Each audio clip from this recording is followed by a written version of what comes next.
dari hadis Nufai ibn Harith al-Thaqafi radhiyallahu anhu qala, inna rajulan qala ya Rasulullah ayyun nasi khairun, qala man tala umruhu wa hasuna amaluhu, qala fa ayyun nasi syarrun, qala man tala umruhu wa sa'a amaluhu, rawahu Tirmidzi. Dari Nufai ibnu Harith al-Thaqafi radhiyallahu anhu, ada seorang laki-laki berkata kepada Nabi sallallahu alaihi wasallam, Rasul, manusia yang paling baik itu seperti apa? Maka Rasul mengatakan, man tala umruhu wa hasuna amaluhu, yang panjang umurnya tapi baik amalan. Kemudian laki-laki ini bertanya lagi, lalu siapa manusia yang paling buruk kalau begitu?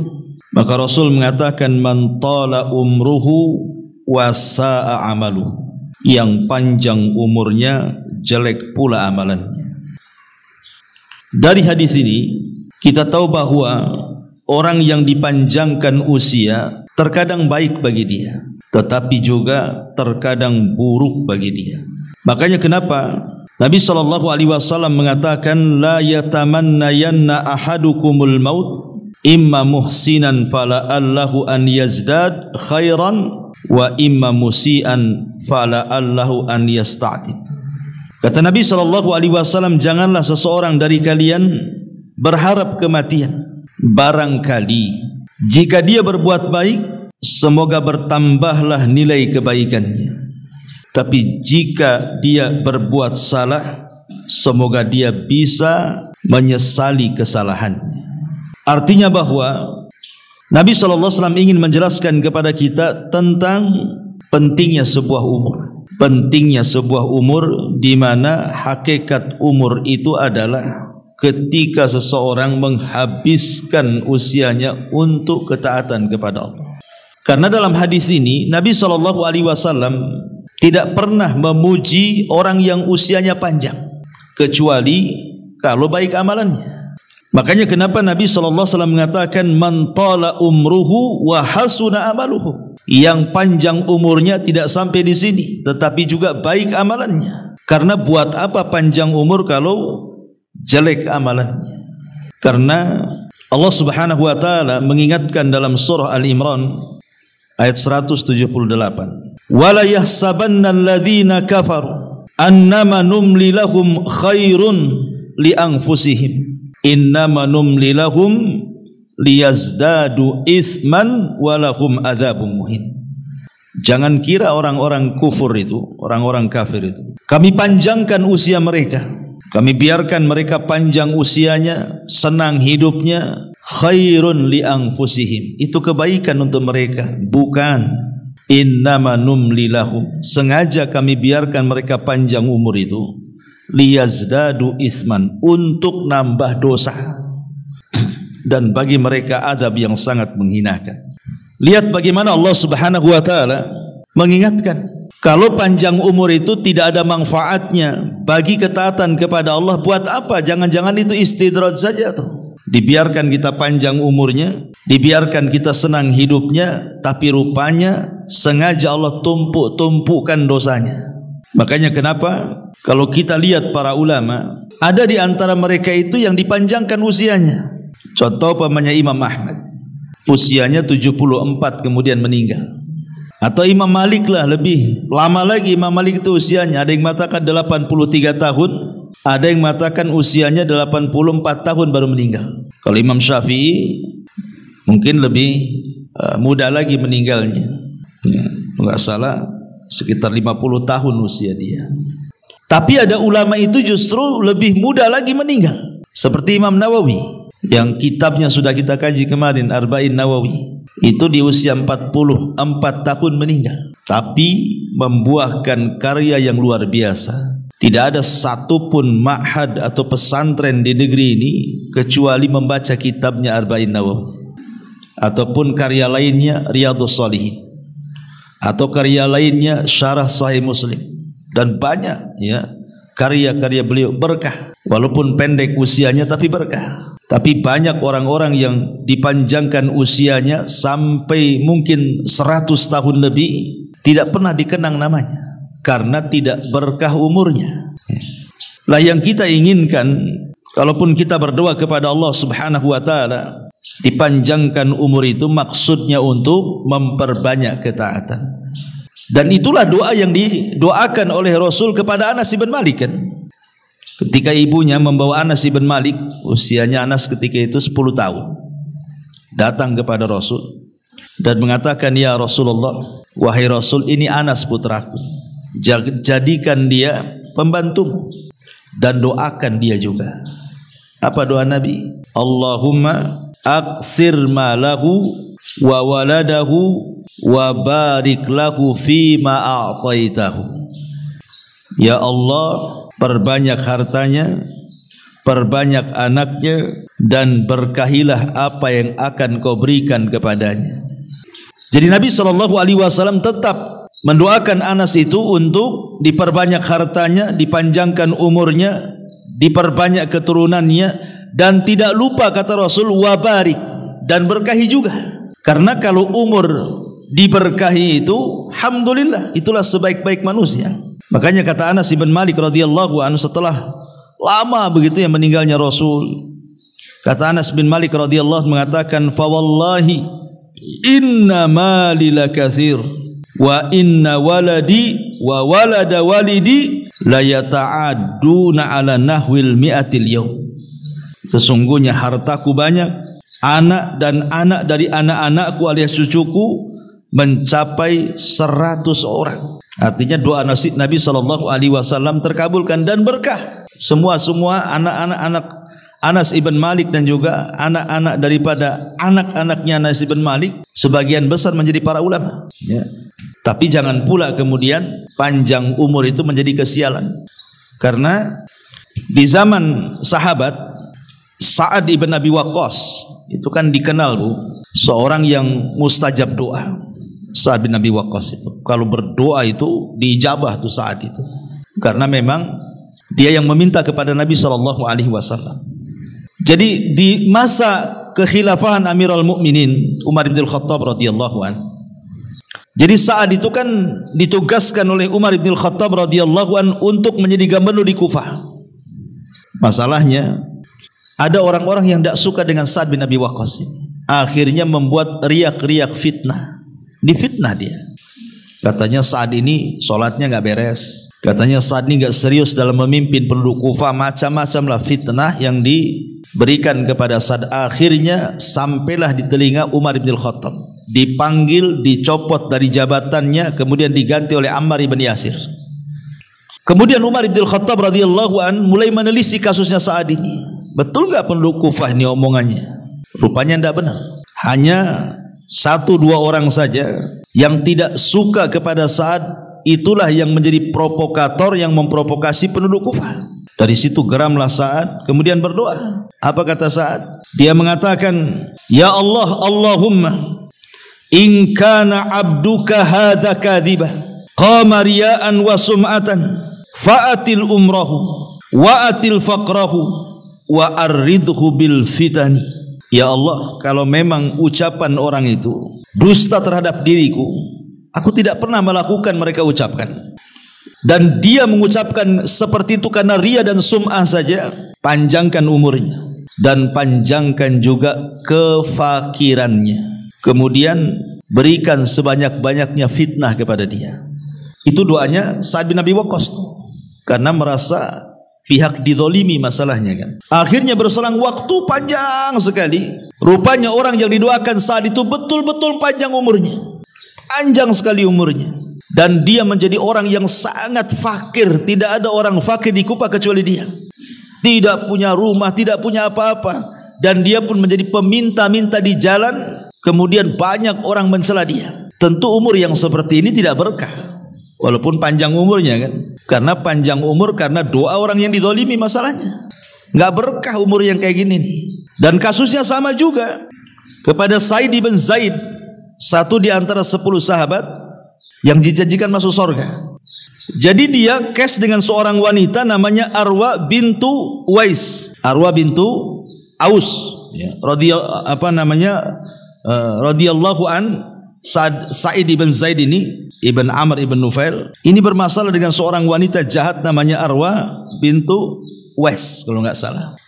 Jadi Sa'id ibn Zaid ini kan punya kebunnya luas.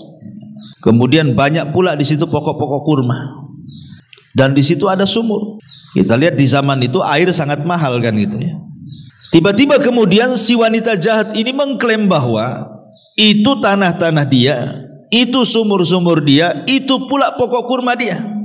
Bersumpah-sumpah. Akhirnya kemudian kasusnya sampai kepada Marwan ibn Hakam yang ketika itu menjadi berkuasa di situ. Kemudian Marwan pun memanggil Sa'id ibn Zaid ini, betul nggak itu tanah milik orang kau ambil? Karena wanita itu mengklaim itu tanahnya, sumurnya, kemudian pokok kurmanya. Jadi Sa'id ibn Zaid ini sambil menangis dengan mengatakan, mungkinkah aku mengambil lahan orang? Sementara Nabi SAW mengatakan barang siapa yang mengambil tanah satu jengkal saja akan dikalungkan 7 lapis ke bumi pada hari kiamat. Mungkinkah saya mengambilnya? Sambil menangis tuh, ya. Sa'id ibn Zaid, mustahil aku mengambil tanah orang katanya. Kemudian dia mengatakan, tetapi sudahlah, kalau dia mengaku itu tanahnya, kuberikan tanahku kepadanya, kuberikan kurma itu kepadanya, dan kuberikan sak sumur-sumurnya. Kemudian dia berdoa kepada Allah, Allahumma in kana kadzibatan, Allahumma in kanat kadzibatan. Ya Allah, kalau wanita yang mengaku-ngaku itu pendusta. Lihat doanya, fa'atil umroha, panjangkan tuh usianya, wa'ami basaraha, tapi butakan kedua matanya, waqtulha fi mazra'atiha, bunuh dia di ladangnya. Lihat doanya Sa'id bin Zaid ini. Subhanallah, wanita ini dipanjangkan usianya, betul-betul dipanjangkan sehingga dia bisa menikmati hasil kezaliman kebunnya. Akhirnya setelah dia tua, dia buta. Kemudian dia karena buta, tidak tahu arah di dalam kebunnya, kemudian dia terperosok masuk pula ke sumurnya itu, mati di sumurnya. Kan wanita ini juga panjang juga umurnya kan, tapi kan tidak berkah kan gitu. Lah jangan sampai kemudian Allah Subhanahu wa taala memberikan usia panjang itu karena doa orang-orang yang kita zalimi itu, ya. Atau mungkin kita diberikan usia panjang tetapi tidak ada keberkahannya, naudzubillah. Karena Allah tidak pernah memuji orang tua tuh yang panjang-panjang usianya itu, kecuali kalau diikat dengan amal soleh baru Allah puji. Ma'asyiral muslimat yang dimuliakan Allah Subhanahu wa taala. Kenapa demikian? Karena Al-Qur'anul Karim ketika bicara soal orang-orang kafir yang menyesal dan mereka ingin kembali ke bumi supaya bisa beramal soleh, Allah Subhanahu wa taala singgung tuh orang-orang kafir itu dan mengatakan, awalam nu'ammirkum ma yatadzakkaru fihi man tadzakkar wa ja'akumun nadhir, kata Allah. Allah mengatakan, bukankah kami telah memanjangkan umur dalam masa yang cukup untuk dapat berfikir bagi orang-orang yang bisa berfikir, dan bukankah pula telah datang kepada kamu peringatan? Kenapa kau tidak berubah? Kenapa kau tidak beriman? Kenapa baru sekarang sadar ingin kembali ke bumi dan ingin beramal saleh? Kalla innaha kalimatun huwa qailuha. Mustahil orang mati hidup lagi. Itu hanya dongeng-dongeng dia saja kepengen seperti itu. Jadi Allah Subhanahu wa taala mengingatkan kan kepada kita soal usia tuh, soal umur tuh. Awalam nu'ammirkum ma yatadzakkaru fihi man tadzakkar. Sudahkah aku berikan umur cukup-cukuplah kepada kalian itu? Mungkin di antara kita ada yang dicukupkan usianya sampai 50, 60, 70 tahun, kan dah cukup tuh. Ya. Dan peringatan pun sudah Allah Subhanahu wa taala berikan kepada kita, coba. Mulai daripada rambut putih itu kan peringatan tuh. Oh, dengan rambut uban itu tandanya kita sudah menua dan sudah mendekati ajal. Kemudian dengan banyaknya penyakit yang Allah berikan kepada kita, yang dulu ketika di masa muda jaranglah penyakit-penyakit itu muncul, sekarang muncul pula sudah tua. Itu juga peringatan bahwa kita sudah dekat kan itu ya. Belum lagi mungkin sekarang ibu mendengarkan ceramah-ceramah, ya, ngaji setiap minggu entah berapa kali, atau mungkin di YouTube, di radio, di televisi, baca makalah. mungkin dinasihati temannya. Kurang apa itu peringatan yang Allah kirim kepada kita itu? Awalam nu'ammirkum, bukankah aku sudah kasih umur? Kenapa kau tidak mengambil pelajaran dari peringatan itu? Maksudnya gitu. Atau mungkin melihat teman-teman yang sudah meninggal duluan daripada kita, kita pula yang mandikan, kita pula yang kafankan, kita pula yang kuburkan. Tak juga diambil peringatannya. Hadis ini Allah Subhanahu wa taala ingin ingatkan kita bahwa di balik usia itu ada peringatan di situ. Ma'asyiral muslimat yang dimuliakan Allah Subhanahu wa taala. Makanya kenapa Nabi sallallahu alaihi wasallam sampai mengatakan laisa ahadun afdal indallahi min mu'minin yu'ammaru fil Islam litasbihihi wa takbirihi wa tahlilihi. Kata Rasul, tidak ada seseorang yang lebih afdal di hadapan Allah. Tidak ada satupun manusia yang lebih afdal di sisi Allah Subhanahu wa taala kecuali seorang mukmin yang dipanjangkan umurnya, tetapi ia gunakan untuk tasbih, untuk tahmid, untuk takbir, untuk tahlil alias mengingat Allah Subhanahu wa taala. Baru tuh kalau seandainya usianya dipanjangkan dalam rangka mengingat Allah, itulah sebaik-baik manusia di sisi Allah Subhanahu wa taala. Masalahnya Bu, terkadang Nabi sallallahu alaihi wasallam kan sudah mengatakan dalam hadisnya, al-mu'minul qawi khairun wa ahabbu ilallah minal mu'minidh dhaif. Mukmin yang kuat itu lebih baik dan lebih dicintai Allah dibandingkan mukmin yang lemah. Wa fi kullin khairun. Kemudian kata Nabi sallallahu alaihi wasallam, namun keduanya tetap memiliki kebaikan. Baik mukmin yang kuat ataupun mukmin yang lemah, dua-duanya memiliki kebaikan. Walaupun Allah lebih mencintai mukmin yang kuat dibandingkan mukmin yang lemah, tapi dua-duanya ada sisi baiknya. Kemudian Nabi SAW mengatakan, ihris ala ma yanfa'uk, ihris ala ma yanfa'uka wasta'im billahi wala ta'jaz, wa in asabaka syai'un fala taqul law anni fa'altu kana kadza wa kadza, walakin kul qaddarallah wa ma syaa fa'al. Kata Nabi SAW, bersemangatlah atas hal-hal yang bermanfaat bagimu. Maknanya apa? Kita disuruh meraih sesuatu yang bermanfaat bagi kehidupan kita. Karena ada manusia itu yang di depannya alat-alat itu bisa dimanfaatkan sebenarnya untuk akhiratnya, tapi dia tidak mau ngambil manfaat, itu masalahnya. Contoh yang sederhana saja, handphone lah. Handphone ini sebenarnya barang yang sangat bermanfaat sebenarnya untuk akhirat kita tuh. Karena di handphone itu ada Al-Quran, di handphone itu ada hadis-hadis Nabi. Sekarang ini kan ada ceramah-ceramah, ada wejangan-wejangan, ada artikel-artikel agama. Seolah-olah disingkat yang dulu ibu itu ya, kalau ingin membaca sebuah artikel atau ingin mengetahui sesuatu harus beli buku dulu tuh. Zaman dulu kan harus beli buku Bu. Saya aja dulu waktu masih di pesantren itu kepengen buku ini Bu, harus beli, ngumpulin duit, beli kitab. Dan harganya itu kitab itu mahal di zaman dulu tuh. Alhamdulillah Allah mudahkan, kitabnya sudah ada di handphone sekarang. Qurannya sudah ada di handphone, tafsir-tafsirnya ada di handphone. Syarah-syarahnya, semua syarah-syarah hadis-hadis ada di handphone semuanya. Subhanallah, artinya handphone ini kalau kita bisa manfaatkan, bisalah mengarahkan kita ke sorga dengan usia kita yang kita habiskan depan handphone. Tapi berapa banyak yang ngambil manfaat dari handphone itu coba? Kebanyakan orang pegang handphone itu ya untuk kakak saja itu tuh, tertawa dari pagi sampai malam kan itu. Atau mungkin hanya untuk nonton yang tidak jelas dari pagi sampai malam saja. Ingat, semua akan dipertanggungjawabkan soal usia yang lewat dari kita. Satu nafas, hentakan nafas saja akan dipertanggungjawabkan. Karena itu menyangkut umur, itu menyangkut waktu masalahnya. Makanya kenapa kemudian para ulama salaf seperti Imam Ahmad ibn Hanbal rahimahullahu ta'ala ketika ditanya, kaifa asbahta ya imam? Imam, bagaimana engkau memasuki pagi harimu? Apa kata Imam Ahmad?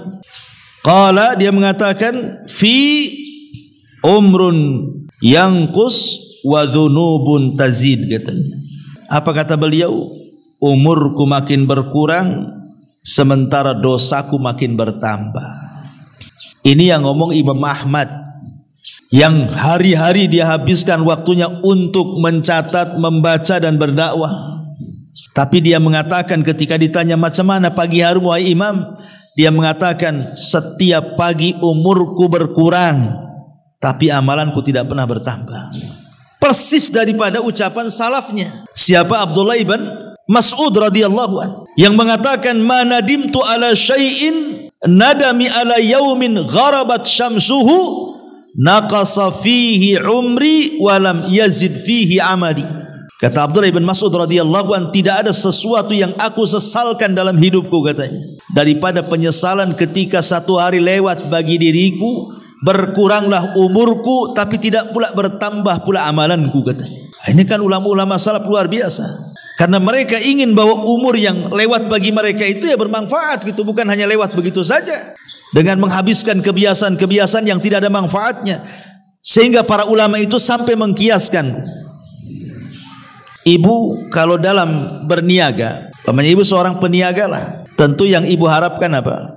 Modal. Seorang peniaga itu yang diharapkan adalah modal besar. Makin besar modalnya, makin besarlah keuntungannya. Itulah seorang pedagang. Lihat para pembisnis itu, sampai mereka untuk cari modal itu sampai utang-utang orang kan begitu. Karena itulah ra'sul mal, itulah pokok harta dalam dunia perniagaan, itu modalnya tuh. Besar tidaknya sebuah keuntungan ditentukan oleh modal. Makin besar modalnya, makin besar untungnya. Kalau kecil modalnya, ya kecil juga keuntungannya lah. Tidak mungkinlah ibu usaha modal 200.000 pengen untung 10 juta dari mana? Ya kalau ingin punya untung 10 juta per bulan, ya modalnya pun harus ratusan juta kan begitu. Itu logika. Lah ulama mengatakan kalau modal uang itu istilahnya ra'sul mal fit tijarah, itu pokok harta dalam perniagaan, maka waktu itu adalah modal dari usia yang berjalan pada diri kita. Jadi waktu itu modal kita. Jadi kalau kita ingin untung di akhirat, mendapatkan surga Allah Subhanahu wa taala, perbesar modalnya. Artinya apa? Gunakan waktu dalam usia kita ini sebaik mungkin gitu loh. Makin banyak kita gunakan waktu ini untuk beribadah kepada Allah Azza wa Jal, berarti makin besar keuntungan kita di akhirat tuh. Tapi makin sedikit waktu yang kita gunakan untuk beribadah, ya jangan harap ingin mendapatkan keuntungan besar di akhirat. Makanya ada istilah ad-dunya mazra'atu lil akhirah. Dunia ini tempat bercocok tanam untuk dituai hasilnya di akhirat, kata ulama. Ya. Ma'asyiral muslimat yang dimuliakan Allah Subhanahu wa taala. Maka kalau kita sudah tahu betapa pentingnya umur itu, maka orang yang cerdas, kata Rasul, al-kayyisu man dana nafsah wa amila lima ba'dal maut. Orang yang cerdas itu orang yang introspeksinya terus ya, setiap hari. Kalau bisa hari ini lebih baik daripada hari kemarin, besok harus lebih baik daripada hari ini, lusa lebih baik daripada besok, dan begitu seterusnya. Persis seperti perkataan Imam Ghazali, man kana yaumuhu khairan min amsihi, barang siapa yang hari ini lebih baik dibandingkan kemarin, fahuwa rabih, maka dia beruntung. Wa man kana yaumuhu, kata Imam Ghazali, mithla amsihi fahuwa khasir. Siapa yang hari ini sama aja dengan hari kemarin pun gak ada bedanya, maka rugilah dia. Wa man kana yaumuhu syarran min amsihi fahuwa halik. Tapi kalau hari ini lebih buruk dari hari kemarin, binasalah dia. Itulah orang cerdas, orang yang introspeksi itu. Bagaimana hari ini harus lebih baik daripada hari kemarin. Makanya Hasan al-Basri rahimahullah ta'ala sampai mengatakan, ma min yaumin yanshakku fajruhu illa wa yunadi yabna adam ana khalqun jadid wa ala amalika syahid fatazawwad minni fa inni idza madaitu la a'udu ila yaumil qiyamah. Apa kata Hasan al-Basri? Tidak ada satu hari yang fajar terbit pada hari itu kecuali dia akan berseru, wahai anak Adam. Siapa yang berseru? Maksudnya pagi-pagi itu, si pagi itu akan berseru, wahai anak Adam, sesungguhnya aku adalah makhluk baru terbit. Ya, aku akan menjadi saksi terhadap amalan-amalanmu hari ini.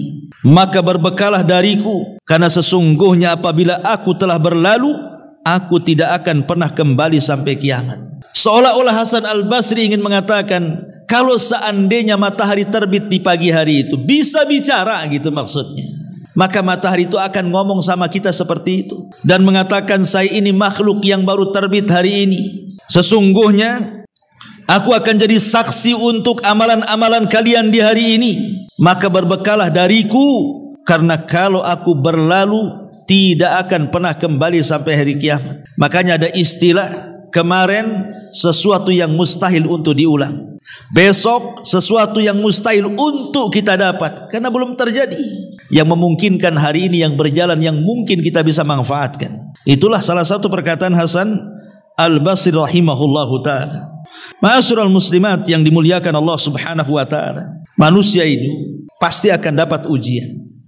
Manusia pasti akan diuji. Tidak mungkin tidak. Kita ini akan diuji.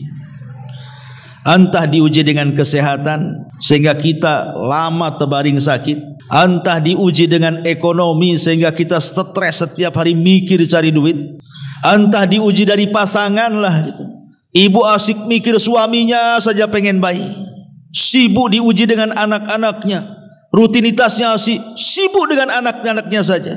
Pertanyaannya, apakah sepanjang waktu Bu, ibu harus disibukkan dengan perkara-perkara seperti itu sampai tua gitu, kemudian mati? Lalu apa hasilnya? Memang manusia akan diuji gitu maksudnya ya, tapi bukan berarti kemudian ujian itu menyibukkan kita terus menghadapi sampai waktu berjalan lalu. Akhirnya kemudian mati hanya memikirkan apa yang Allah ujikan kepada kita. Kalau bisa ya gitu ya, kalau bisa.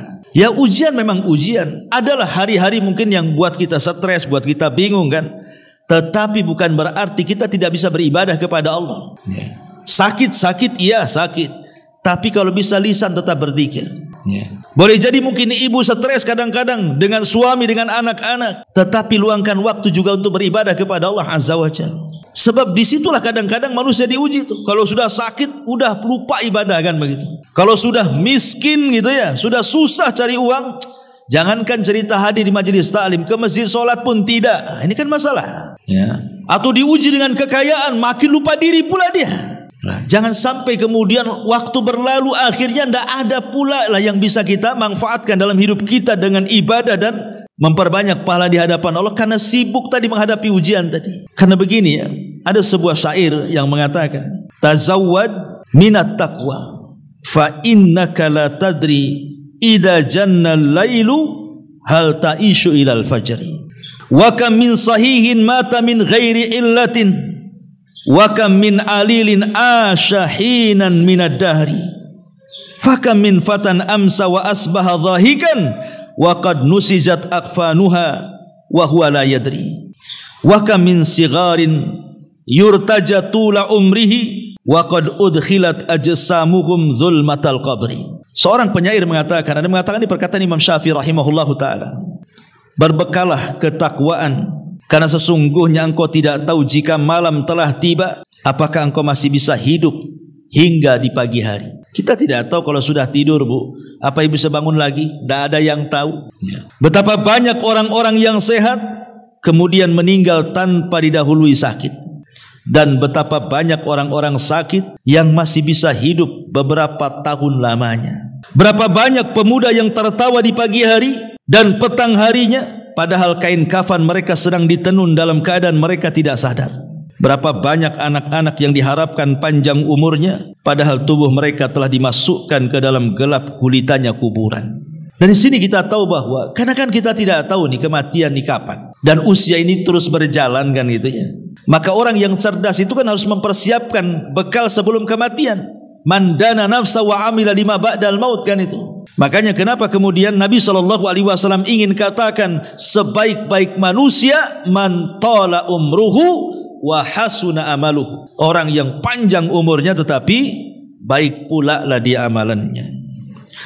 Ma'asyiral muslimat yang dimuliakan Allah Subhanahu wa taala. Di dalam sebuah hadis atau di dalam Al-Qur'anul Karim, Allah juga mengingatkan dalam surah Al-Munafiqun ayat 9. Ya ayyuhalladzina amanu la tulhikum amwalukum wala auladukum an dzikrillahi wa man yaf'al dzalika faulaika humul khasirun. Wahai orang-orang yang beriman, janganlah melalaikan kalian harta-harta kalian. Jangan pula melalaikan anak-anak kalian dari apa? Dari mengingat Allah. Karena barang siapa yang kemudian melakukan itu, maka termasuk orang-orang yang rugi. Di sini Allah ingatkan lagi soal umur.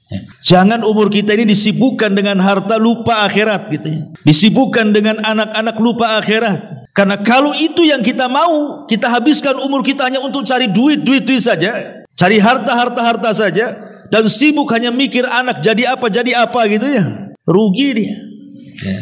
Makanya kenapa para ulama kalau bisa sibukkan kehidupan kita ini dengan 4 perkara. 1, perbanyak zikir kepada Allah Azza wa Jalla. Kemudian yang kedua, carilah amalan-amalan yang amalan itu bisa mengalir setelah kematian kita. Sebagaimana Nabi SAW mengatakan umpamanya, sab'un yajri lil abdi ajruhunna. Ada 7 perkara kalau seorang hamba mengamalkannya, pahalanya mengalir sampai kematiannya. Kemudian Nabi SAW mengatakan, di antara 7 perkara itu ilmu yang diajarkan.